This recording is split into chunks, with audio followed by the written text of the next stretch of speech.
This part of the program is where we get into the first practical applications of the concepts we've talked about, evaluating several areas of your life. We're going to go through several questions that will require you to answer honestly and objectively so we can come up with some measurements that can be plotted on your XY graphs, which you will find in your workbook. Some of the questions will be relatively easy to answer and plot, like your income, which is already a number.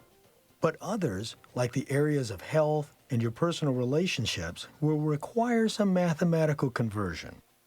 For instance, if I asked you if you're a smoker, and you answer yes, we're going to assign a number to your answer. In that case, we'll subtract points from your health score. If you exercise regularly, we'll add points. So in the end, we'll have a numeric score for your overall health, which you can then plot on your graphs. We've worked to keep this part of Future You relatively simple and straightforward, but it may take a few listens before the concepts and scoring methods begin to gel in your mind. I stress the importance of sticking with this until that point, since learning how to score and plot areas of your life and interests, basically any area you wish to predict on an XY graph, is critical. In other words, to become even an amateur futurist, this skill is a must-have. Equally important to this part of the program is that you must remain objective and honest in your answers.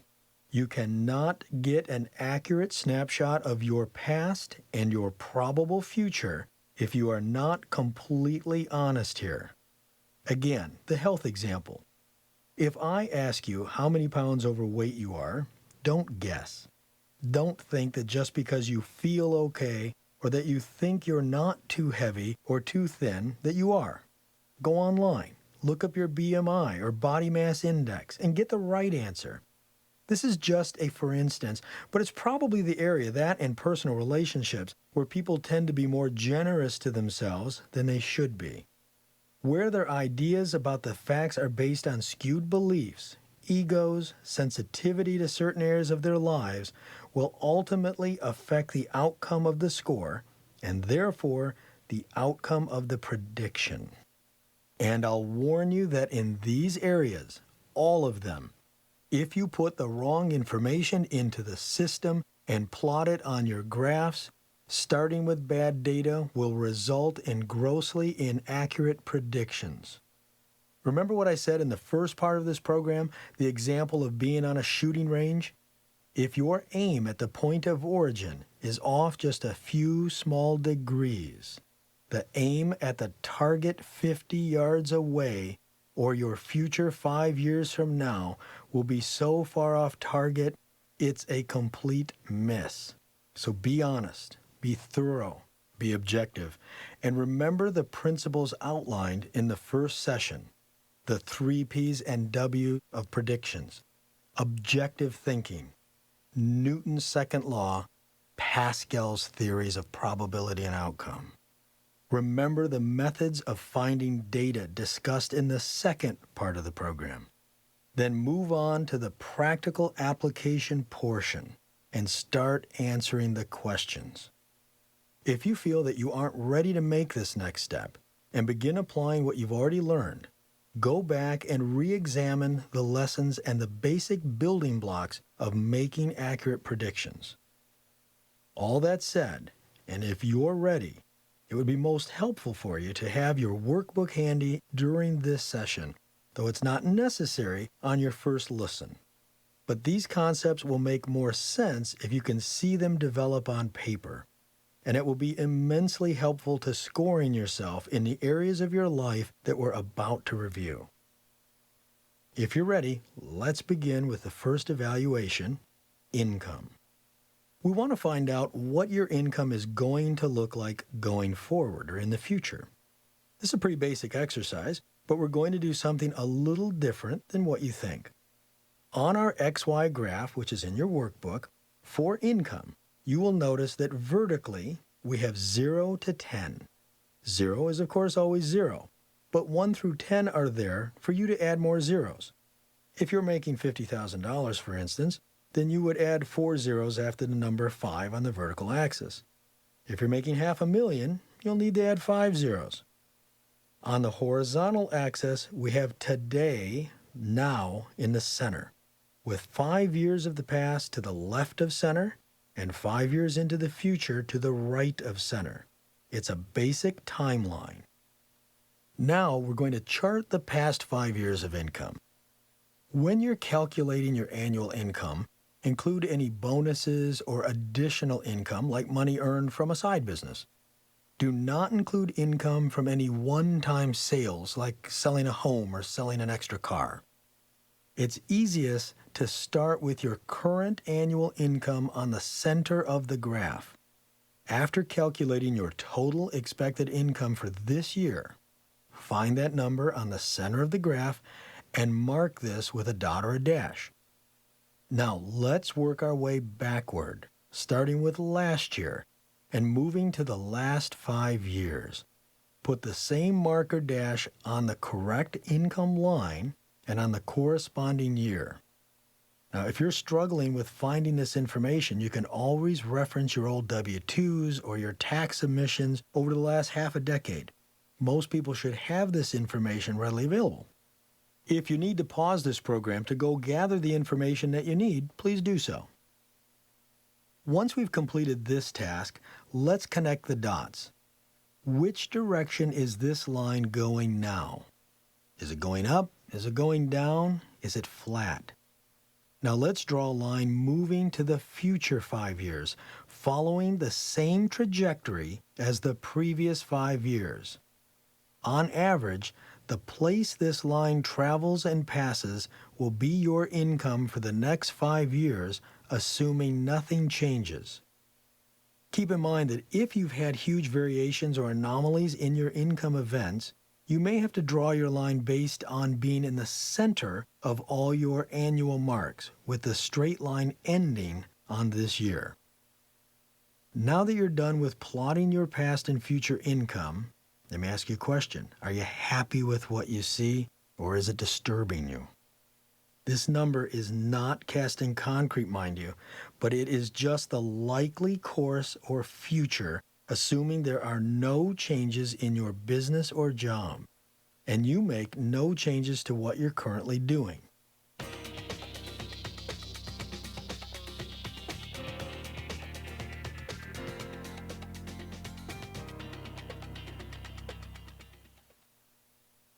Next, we will graph net worth, starting on a fresh graph just to keep everything clearly separated.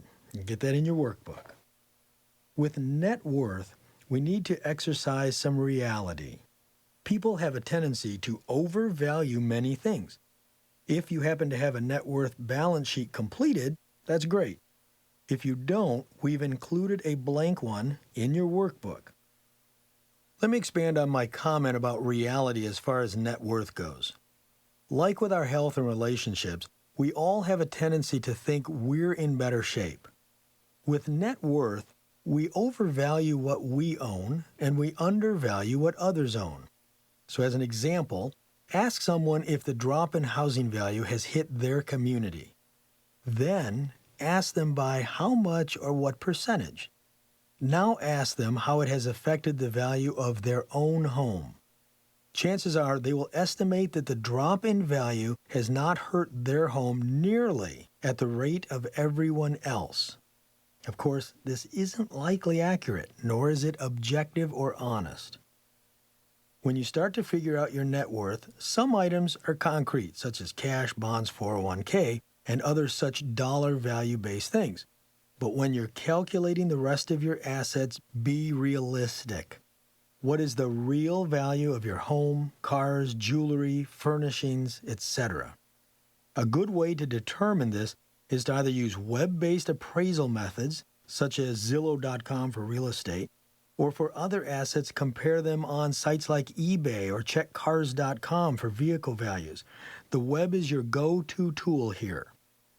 Using the next graph, add in the necessary zeros to fit your needs. The very top of the chart can be 100,000, 100 million, depending on your needs. And by the way, I hope for your sake, it is 100 million. On the center, or the now line, which is the horizontal axis, find and mark today's net worth.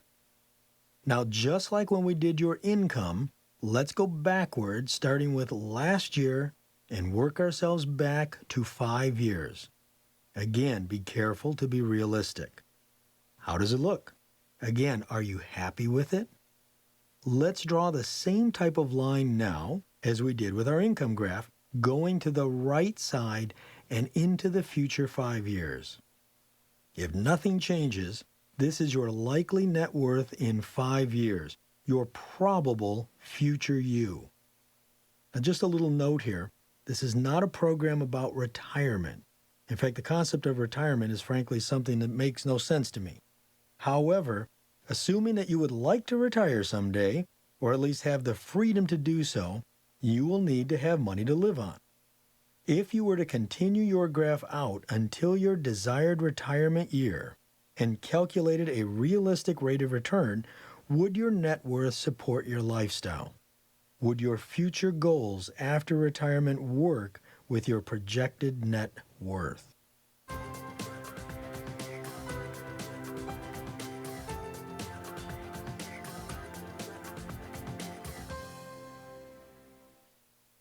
Again, grab a fresh graph and move on to the third prediction, your career or business. Whether you are in business for yourself or you are an employee, you are part of an industry. Like nearly all industries, it is constantly changing. This change can greatly impact your life in a positive or negative manner. Knowing which one to expect could dictate how you wish to approach your future. And again, that's one big part of the Future You program, knowing what's coming so you can change your future to what you want it to be. We all see people that are completely blindsided by the job cuts or business failures with no idea why they happened or that they were even remotely possible. Many times it is from not paying attention to the trends or signs about the industry they're in. We get lulled into a false sense of security, thinking that everything will be fine. I see people who refuse to accept the notion that the job they have today could end. Yet reality tells us that the only sure thing is that whatever we do, something will change. Either what we do will change or how we do it will change. Currently, experts estimate that the half-life of an engineering degree right now is 5 to 7 years. Now imagine this, you just spent $100,000 plus on a college education, and it is outdated or obsolete in nearly the same time that it took you to get it. So have I convinced you to chart your job or industry now? Here's how to do it. Using the graphs that are provided in the workbook, we will add the needed zeros to properly fit our needs. The vertical axis is going to be measured in number of people or jobs. We're now going to start with some historical research like we discussed earlier. We need to find out how many people are employed in your state that fit your job title in your industry. I have yet to find a job that does not have this information available. If you're an entrepreneur, you simply follow the same directions but replace the job title with the business itself. If you plan on relocating, you can use stats for the country at large or where you plan to move to, if you know where that is. We will now find the corresponding spot on the center of the horizontal axis, the now or today line, and mark it accordingly. Staying with the research, let's find the numbers of how many people were doing this job 5 years ago, 4 years ago, 3 years ago, up to the current year. Mark each of the years so you can draw your line up to the current year.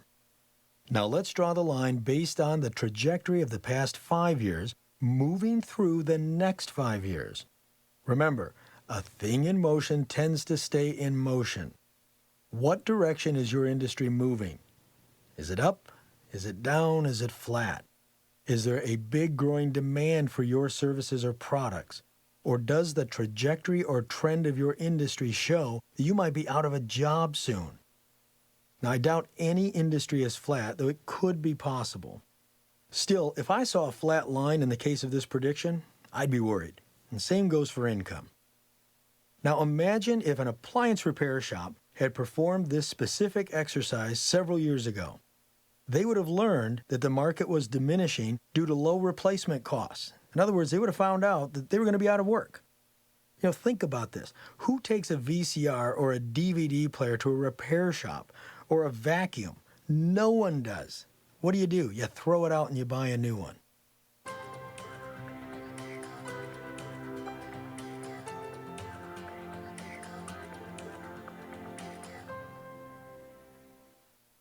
Next, we're going to chart our health. Here is a statement that I can absolutely testify to. The more we maximize our health, the more we will enjoy our lives.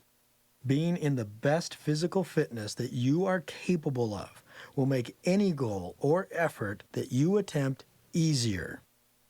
We in America have become an overweight nation. According to the Center for Disease Control, currently 66% of adults are overweight, with 32% qualifying as obese. Even more disturbing is that nearly 20% of all children are now overweight or obese. As a futurist, I can tell you that we are risking the future of this nation as well as our own personal health. Life does throw wildcard events and challenges at us, and you are much more likely to survive them when you're in shape. As an example, I was recently in a motorcycle accident. I was hit by a pickup truck while riding an 800-pound street bike. My wife, of course, has reminded me, stop whining, it was only a small pickup truck. Now, how's that for a wild card? I got up and walked away from that crash with minor injuries. My doctor later told me that had I not been in the shape that I'm in, I would have broken bones and suffered far more injuries. Again, the future is best managed by those that are prepared. Now, there are many great fitness tests available online, including the President's Council on Physical Fitness test for adults, but for the sake of this process, we will use a very simple set of ratios. And we need to keep it simple for a number of reasons. One being that odds are good you didn't take any of these in-depth tests 5 years ago. So measuring today against non-existent data would potentially lead to inaccuracies in your evaluation. And you can see why this happens. When we look at your income, we can look at tax returns, we can look at the value of net worth, but health's a little more subjective, so that's why we need to keep this simple. And you can probably get a pretty good idea or a good overview of your health with just a few simple questions and concepts. That's really all it takes to see where you were, where you are, and where you're going.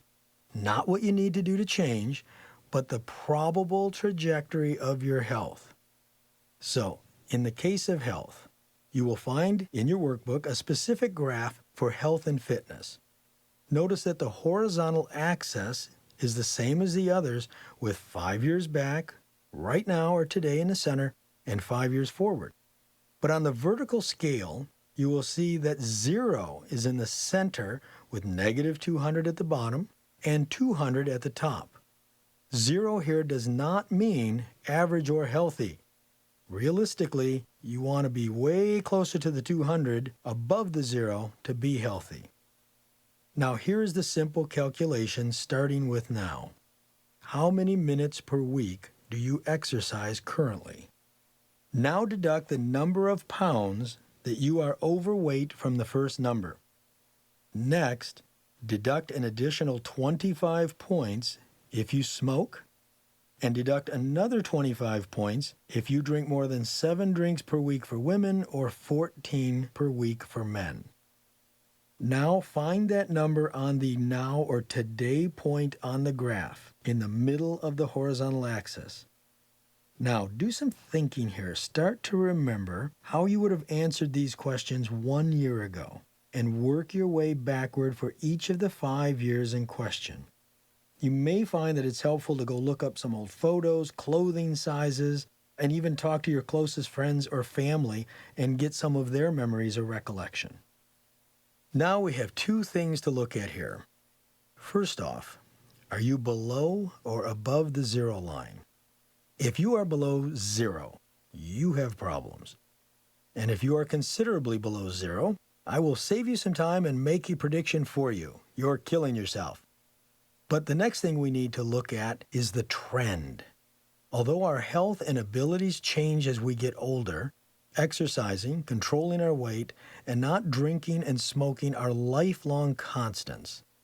Connect all the dots on your graph for the past 5 years. Is your thing in motion going up, down, or is it flat? If you have consistently stayed at 100 or higher for the past 5 years, you're most likely doing the right things for your health. If your chart shows that you have improved your numbers over the past 5 years, then congratulations. You've added years to your life.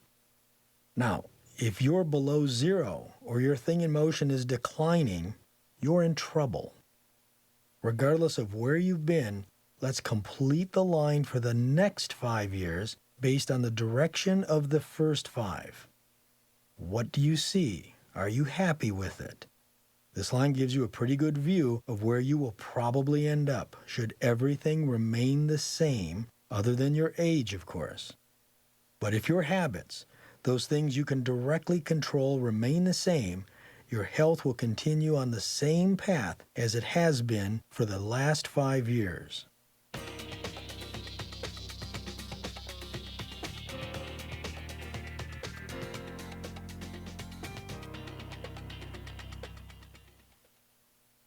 Finally, we're going to graph our personal relationships.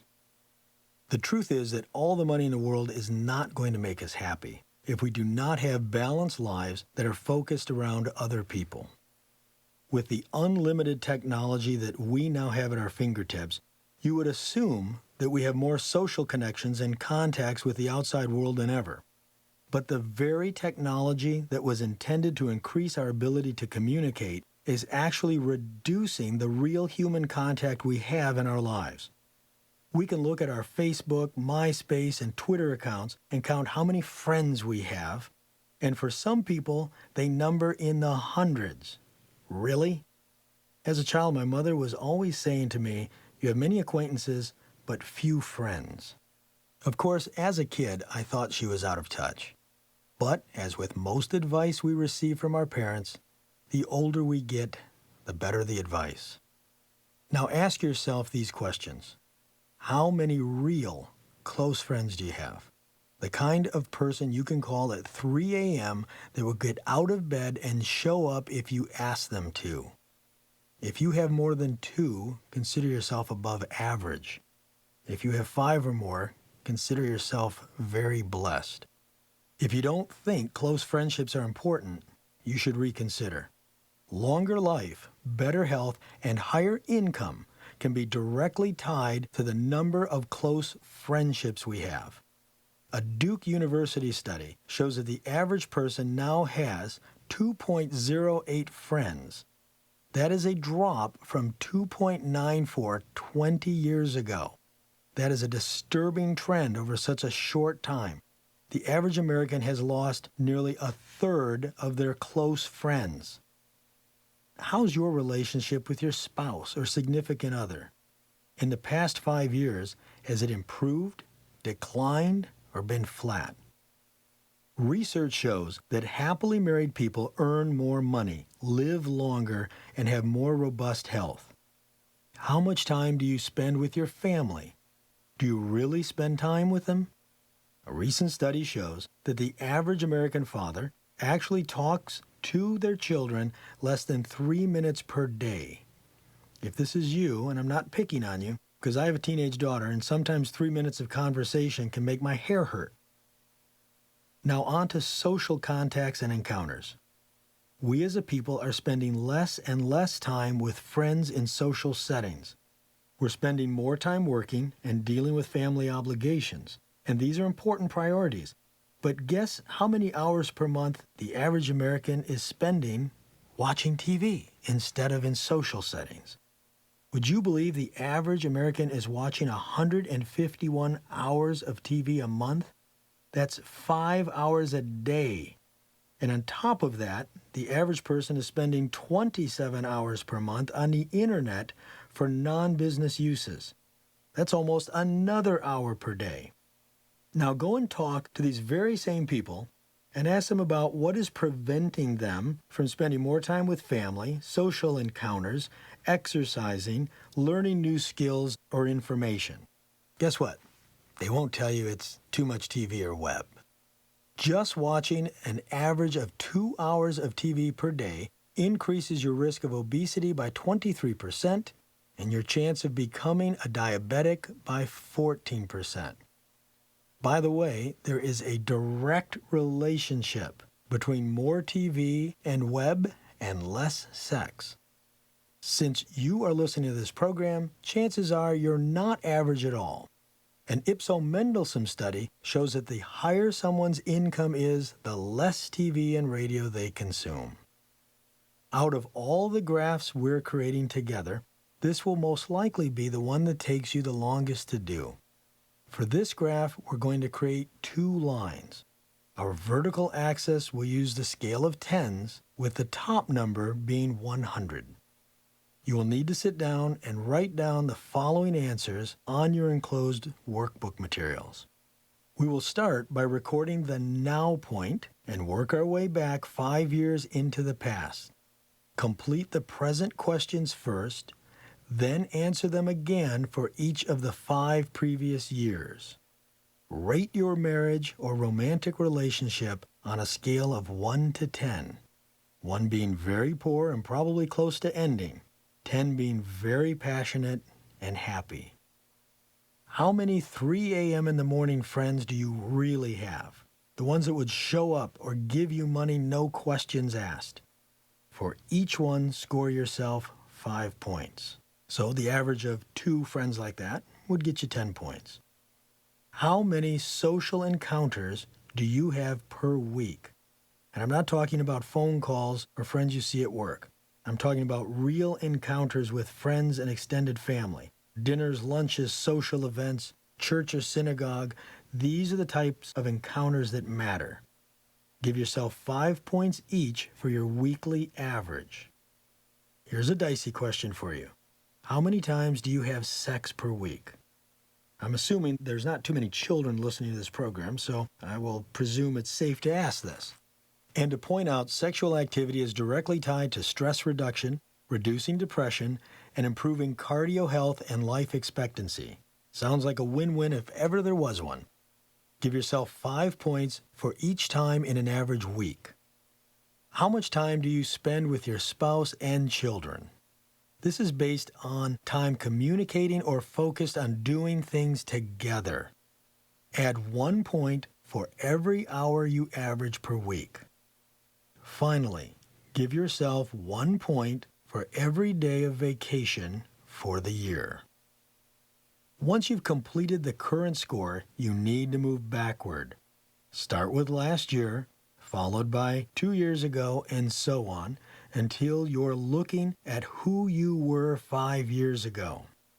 Each year, you need to identify and mark the graph accordingly and honestly. Once completed, connect the dots for the graph.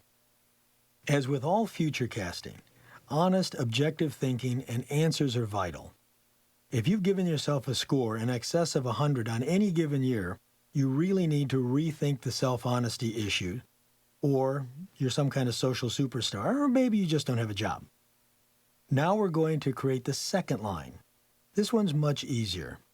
Now, first we're going to grab a different color pen or pencil so the 2 lines don't get mixed up. Starting with the now point on the graph, calculate how many hours per week of combined recreational screen time you spend. This would be the total of TV, web, mobile video, and gaming.